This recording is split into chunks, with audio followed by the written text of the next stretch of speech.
Operation Restoring Hope was at first a project run by the UN. Somalia was a ticking time bomb. As the government fell apart and warlords took over, droughts and famines were rampant, causing 1.5 million people to be at risk at malnutrition. When the UN decided to intervene, they created UNISOM 1 in April of 1992. Their main objective was to provide relief to people who needed it and to monitor a ceasefire. Even with UNISOM 1 watching over Somalia, the fighting in Somalia got more intense. Factions started to split apart and create more and more warring factions that would fight each other. UNISOM 1 was constantly attacked, and their aid was often blocked or destroyed.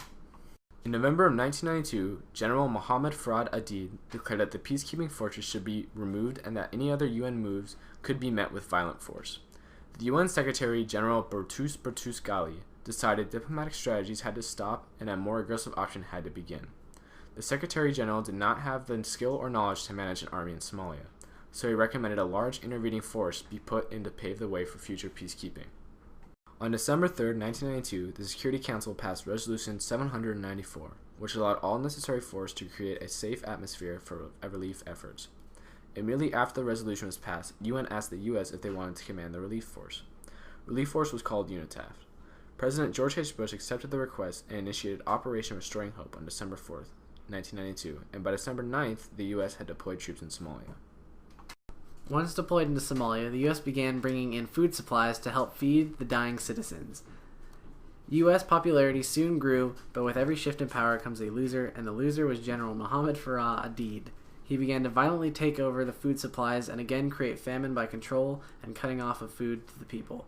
The U.S. decided to take action and capture the warlord in what was called Operation Gothic Serpent. After capturing many of Adid's top advisors in various missions, intel finally came in on a believed meeting place of the warlord, and quickly plans were drawn for the capture of him. The plan was to send in Blackbird helicopters and Littlebird helicopters to drop off the Delta Special Forces team and Army Rangers, who would then storm the suspected meeting place of the general. The birds would then cover them from the skies with heavy air support. A convoy of lightly armored vehicles would then be sent in to take the prisoners from the building back to base, and the helicopters would then extract the Delta team and the Rangers and cover the convoy. All was going well until the first Blackbird was shot down. Pilot Michael J. Durant was piloting the other Blackbird, Super 6-4, and he was told to cover the convoy for the fallen helicopter. He began to cover for the helicopter when he was also hit by an RPG and sent down in Mogadishu. With the two Black Hawks down, there was little cover from the skies, and Somalian soldiers quickly overwhelmed the crash sites. Fighting shifted from the removal to rescue of all the forces began to move to the crash site in hopes of saving the fallen pilots and crew. Due to the lack of communication and the winding narrow streets of Mogadishu, soldiers were slow to get there. The Delta team was then sent to secure the first crash site.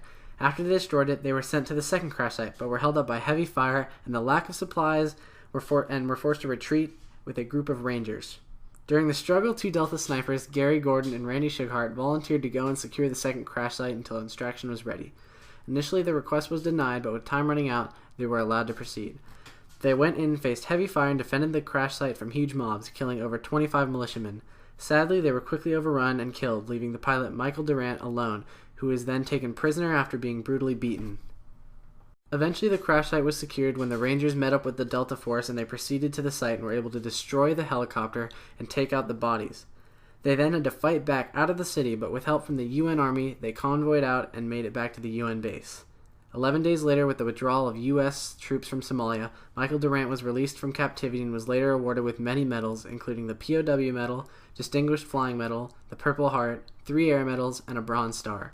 Gary Gordon and Randy Shughart were both awarded with the Medal of Honor for their acts of bravery. The battle changed many aspects of the U.S. relations with Africa. We continue to try and aid Africa, but with extreme caution and with as little military force as possible. The U.S. was also very hesitant to involve itself in civil affairs, to try to avoid another catastrophe like in Mogadishu. This was apparent with a conflict like Rwanda, when the U.S. was very persistent on not getting involved. Protocols from military were changed, like to help better communication and intel, and for strategic strategies for soldiers to try and avoid another issue like in Mogadishu.